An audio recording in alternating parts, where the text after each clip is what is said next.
But how is all this going to be impacting our Indian markets? We have a team of research joining in with us today. We have Abhishek as well as Sudarshan here. But before I go to them, let me take you all through what's happening in the Indian markets. What's the trade setup that we're expecting today? Like I was saying, that we saw a very volatile trading session coming in for the Indian markets yesterday, though by the end of the day we saw recovery and closed above the 23,000 mark, just slightly above that level.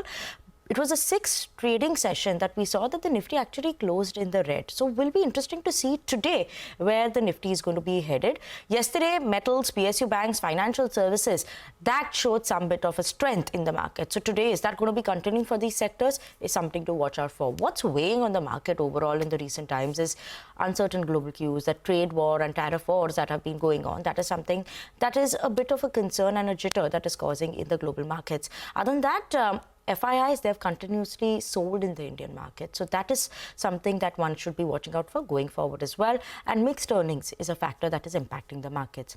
Like I was saying, FIIs selling. So FIIs have also sold for the strict session. And we're seeing that FIIs yesterday sold around 4,969 crores. Now today, what are the factors that could impact the Indian markets? We had the US inflation data that came in, which was hotter than expected. Keep an eye out on that.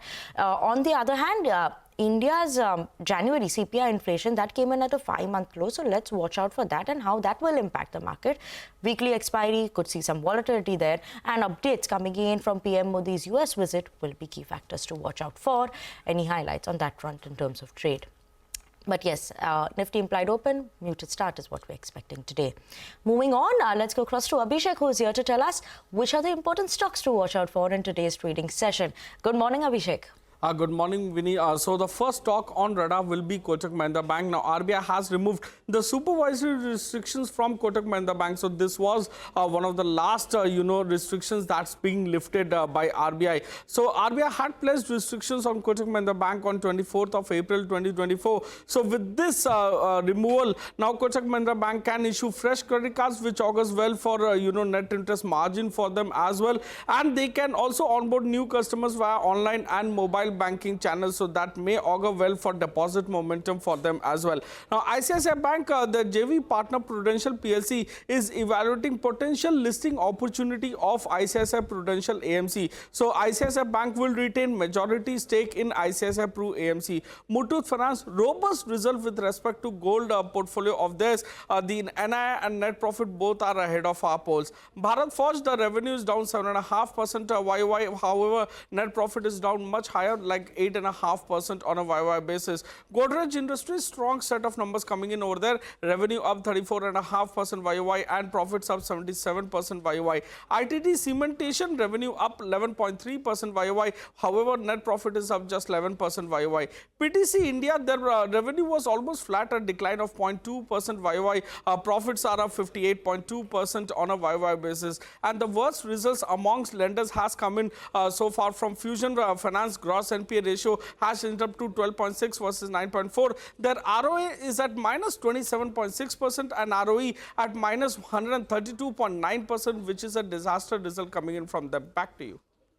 Okay, Abhishek, thank you so much for those important stocks to watch out for on trade. But let's go across to Sudarshan, who's waiting by to tell us what are we expecting today in the world of FNO. Good morning, Sudarshan. Good morning, Vinny. So what a day it was. At one point, it looked like all grim. All the indices were down somewhere in the range of 1 to 3%. But second half, what a recovery we saw. Nifty mid-cap index saw a recovery of more than 1,500 points from day's low. And at the end, while Sensex, Nifty and Nifty mid-cap closed in the red, Nifty Bank, though, managed to close in the green. For today, GIFT Nifty is indicating start with minor gains, or say we start normally flat. Talking about the flows, yesterday FIs have sold nearly rupees 5,000 crore, while DIs have bought more than rupees 5,900 crore. In the index futures too, FIs have sold more than rupees 400 crore, but they have added long positions and added more than 3,700 contracts. Also, they have added short positions by adding more than 6,000 contracts. With this, FI's long exposure now stands at 15%, and on the client side, long exposure is at 71%. On the option front, two call options, 23,000 call has seen addition of more than 33 lakh shares, and 23,100 call has seen addition of more than 21 lakh shares. And on the put side 22,850 put has seen addition of more than 17 lakh shares, while 23,200 put has shed nearly 10 lakh shares. So basically it tells you that on the upside for now for Nifty, it's capped at 23,200, and while on the downside, it can go up to 22,700. With this support for Nifty is 22,700, resistance is at 23,300. Stocks in focus, keep an eye on realty stocks because over the last few days, all the major names have seen a big fall. Okay, absolutely. Real estate is going to be in focus as well, and on those names that Sudarshan is highlighting.